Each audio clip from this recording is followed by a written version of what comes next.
ஒரு 5 வயசு பையனை கூட்டு வந்தாங்க. அவங்க வயிற்றுல பார்த்தீங்கன்னா இவ்வளோ பெரிய கேன்சர் கட்டி இருக்கு. அது என்னதுனால வந்துச்சு அவங்களுடைய உணவு முறையை பார்த்தீங்கன்னா ஃபுல்லாக அவன் என்னைக்கு சாப்பிட ஆரம்பிச்சு அதுலேருந்து பாக்கெட் பண்ணியிருக்காங்க இல்லையா ஃபுட்டு, நூடுல்ஸ், அது இது கடையில் இருக்கிறத வாங்கி தான் கொண்டாந்து கொடுக்குறாங்க. ஸ்கூலுக்கு போகிறாங்க இல்லையா குழந்தைங்கள், ஸ்கூலுக்கு போயில அவன் அவசரமாக அவனை ஏற்றி விடணும் பஸ்ஸுக்கு அப்படின்னு சொன்னால் வீட்டு ஸ்டோர் டப்பில் பஸ்ஸு நிற்கிது. இவனை ஏற்றின்னு சொன்னால் அவன் என்ன பண்ணுவான்னாக்க கரெக்டாக எதை கட் பண்ணணும்னு சொன்னால் அந்த பாத்ரூம் போகிறத கட் பண்ணிடுவான். இந்த கேன்சர் செல் வந்துச்சுன்னா ஒழிக்கிறது அழிக்கிறது நம்முடைய சிஸ்டம் தான். அது சரியாக செயல்படாமல் இருக்கலாம், அது வருது. அப்போ அதை சிஸ்டத்தை செயல்பட வைக்கிறதுக்கு தான் நம்ம அக்குபஞ்சர் பாயிண்ட், அக்குப்ரெஷர் பாயிண்ட்டை இது பண்ணுறோம். என்கிட்ட ஒரு அம்மா வந்தாங்க. அவங்களுக்கு கர்ப்பப்பையில் கேன்சரு. இங்கே கேன்சர் ஹாஸ்பிட்டலில் போய் பார்க்குறாங்க. அவங்க 3 மாதம் தான் இருப்பாங்க அப்படின்னு சொன்னாங்க. அவங்க பசங்கள்லாம் அழுதுருக்காங்க. அம்மா அவனை சரி பண்ணலாமா, கவலைப்படாதம்மா, இங்கே கரண்ட் வைக்கிறாங்க சரியா போயிடும் சொல்லிட்டு. அவங்க சொன்னாங்களா அந்த அம்மா, டேய் எல்லாம் நான் இங்கே விசாரிச்சிட்டேன், நீ கரண்ட் வச்சிங்கன்னா எனக்கு என் முடியெல்லாம் கொட்டி போயிடும், என் முகமெல்லாம் வேற மாதிரி மாறிடும், அங்கே கருப்பு தெலுங்குலாம் வந்துடும், இப்படிலாம் நான் சாபத்தை விட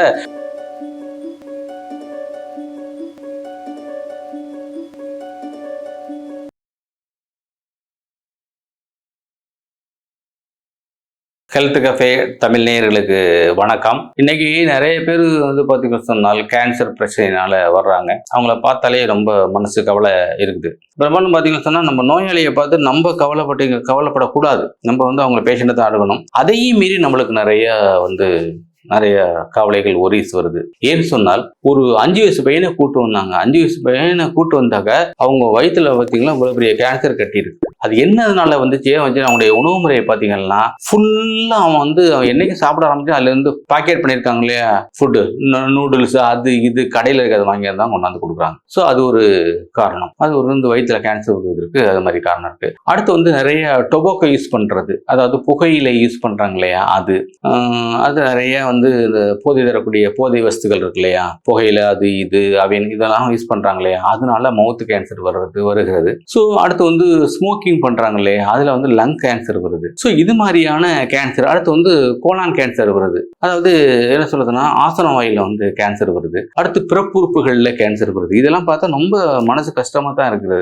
இப்போ இந்த குழந்தைங்களுக்கு வருவதற்கான அவங்களுடைய உணவு முறை வெளியில சாப்பிட்றாங்க மாதிரி சொன்னேன். வாயில கேன்சர் வருவதற்கு அவங்களுடைய புகையில போடுறது, ஸ்மோக் பண்றது, இது மாதிரியான பழக்கங்கள்னால அது வருது. அடுத்து இந்த கோலான் கேன்சர் இருக்கு இல்லையா, அது மலச்சிக்கல்னால தான் நிறைய வருது. இந்த மலச்சிக்கல் அப்படின்னு சொன்னால் ஒரு நாளைக்கு ஒரு தடவை பாத்ரூம் நல்லா கிளியரா போகணும். அது போகாம அவங்க என்ன பண்ணுவாங்கனாக்கா பாதி போறது. இது நிறைய பார்த்தீங்கன்னு சொன்னா ஸ்கூலுக்கு போறாங்களே குழந்தைங்கள், ஸ்கூலுக்கு போயில அவன் அவசரமா அவனை ஏற்றி விடணும் பஸ்ஸுக்கு அப்படின்னு சொன்னா வீட்டு ஸ்டோர் டப்ல பஸ் நிக்குது. இவனை ஏற்றி சொன்னா அவன் என்ன பண்ணுவான்னாக்க கரெக்டாக எதை கட் பண்ணணும்னு சொன்னா அந்த பாத்ரூம் போகிறத கட் பண்ணிடுவான். குளிக்கிறது போயிட்டு போவோம். அங்கே போனதுக்கான ஸ்கூல்ல போனீங்கன்னா போதுமான அளவு கழிவறைகள் இருக்காது. அப்ப அங்கேயே போக மாட்டான். ஈவினிங் பார்த்தீங்கன்னு சொன்னா போக மாட்டான். ஹோம் ஒர்க் அது இதுன்னு பற்றி இந்த மலச்சிக்கல் வருவது மிக ஒரு முக்கியமான காரணம் மலக்குடல்ல கேன்சர் வருவதற்கு. அப்ப மலச்சிக்கல் இல்லாம பார்த்துக்கணும். ஸோ மலச்சிக்கல் இல்லாம இருக்கிறது என்ன பார்த்துக்கணும்னு சொன்னால் நீங்க போதுமான அளவு நீர்ச்சத்து தண்ணி சாப்பிடணும், பச்சை தண்ணி, நீர் சாப்பிடணும். அடுத்து ஃபைபரஸ் ஃபுட்னா நார்ச்சத்துகள்னா சத்து குறைவாகவும் சக்கைகள் அதிகமாக இருக்கின்ற காய்கறிகள், பழங்கள் இது மாதிரி எடுத்துக்கலாம். ஸோ இதுல நம்ம என்ன பரிந்துரை பண்றோம்னு சொன்னால் ஆப்பிள் இருக்கு இல்லையா, ஆப்பிள், வெள்ளரிக்காய், ஸோ இது மாதிரியானது பச்சை காய்கறிகள், சமைத்த உணவுகள். இது ராவா சாப்பிட்றது ஆப்பிளும் வெள்ளரிக்காயும் சாப்பிடலாம். அடுத்து சமைக்கப்பட்ட உணவுகள் எல்லாமே எடுத்துக்கிட்டீங்கன்னு சொன்னால் அந்த மலச்சிக்கல் இருக்காது. பிரச்சனை அந்த கோலான் கேன்சர் வருவதற்கு வாய்ப்பு மிக மிக குறைவு. இந்த கேன்சர் என்ன சொல்லணும்னா அந்த செல்கள் அதோட நாலேஜ், அதனுடைய அறிவு கெட்டு போய் 1-2 ஆகிறதுக்கு 1, 2, 4, 10, 4, 16 இப்படி மல்டிப்ளிகேஷன் பண்ணி பெரிய கட்டியாக மாறிவிடுகிறது. அது ஒரு செல்கள் தான், அந்த கேன்சர் செல்கள் தான். அந்த கேன்சர் செல்கள் மற்ற உறுப்புகளை போயிட்டு தாக்குகின்ற பொழுது பார்த்தீங்கன்னு சொன்னால் கேன்சர் கட்டியாக மாறிவிடுகிறது. வலியும் வேதனையும் ஏற்படுகிறது. ஸோ இவங்களை மேனேஜ் பண்றது எப்படி சொன்னால் முதல்ல அவங்களுக்கு இந்த கார்போஹைட்ரேட் உணவுகளை அவங்க அறவே நீக்கிவிட வேண்டும்.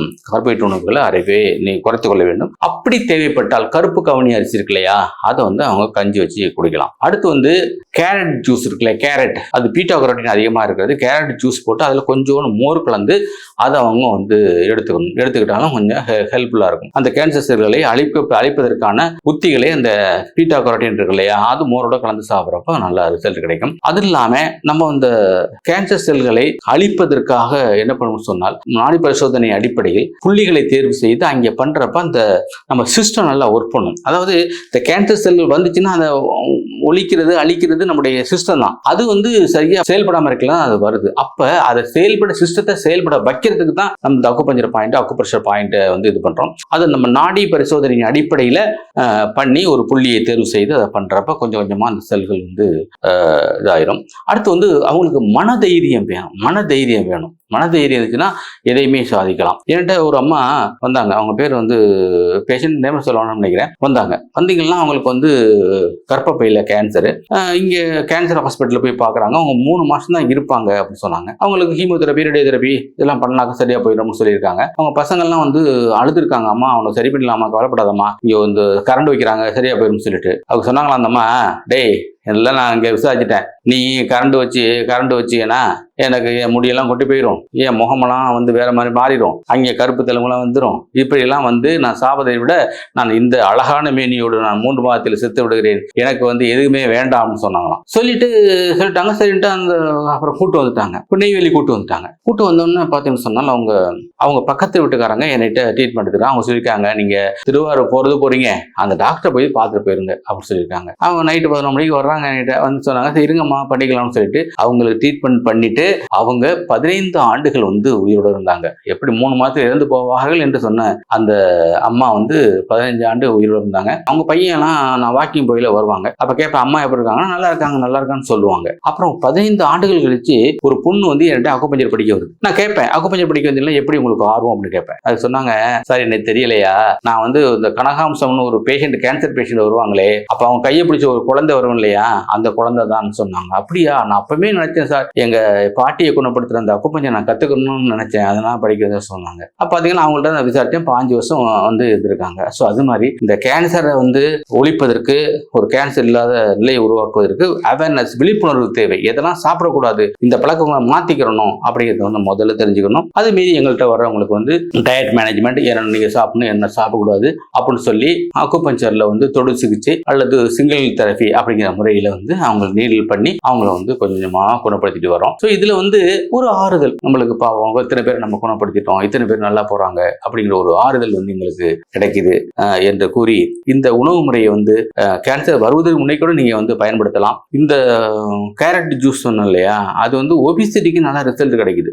அதை சாப்பிட்டு வர வந்து தேவையில்லாத கொழுப்பு சத்துக்கள்லாம் வெளியேறுது. அதை நீங்க பயன்படுத்திக்கலாம். பயன்படுத்தி இது வர்றப்ப உங்களுக்கு வந்து இந்த கேன்சர் செல்கள் வந்து முற்றிலும் அழிஞ்சிடும். அதனால இதை வந்து இந்த வீடியோ வந்து இந்த காணொலியை வந்து உங்க நண்பர்களுக்கும் தோழர்களுக்கும் எல்லாருக்கும் அனுப்புங்க. ஏன்னா இது தெரிஞ்சுக்கிட்டு அவங்க பார்த்தீங்கன்னா இந்த வாழ்முறையை மாற்றுவாங்க, இந்த கேன்சர் இல்லாத ஒரு நிலையை வந்து அடைவார்கள். இன்னொன்று வந்து கேன்சர் பேஷண்ட் தைரியம், தன்னம்பிக்கையோடு இருக்க வேண்டும். நம்ம சிகிச்சை என்பதை விட நான் இறந்து போனேன் எனக்கு கவலை கிடையாது, எனக்கு வந்து ரேடியேஷன் பண்ணி இது பண்ணிட்டு கீமோதெரபி பண்ணி எனக்கு முடி கொட்டுவதை விட இது நல்லது சொன்னாங்க இல்லையா, அந்த தைரியம் தன்னம்பிக்கையும் தான் அவங்களுக்கு வேணும். உங்களுடைய சப்போர்ட் எங்களுக்கு வேணும் என்று கூறி விடைபெறுகிறேன். நன்றி, வணக்கம். சந்திப்போம் அடுத்த வீடியோவில். இந்த வீடியோ உங்களுக்கு பிடிச்சிருந்தா லைக் பண்ணுங்க, ஷேர் பண்ணுங்க, கமெண்ட் பண்ணுங்க. மறக்காம ஹெல்த் கஃபே தமிழ் சேனலை சப்ஸ்கிரைப் பண்ணிட்டு பெல் பட்டனை கிளிக் பண்ணிடுங்க.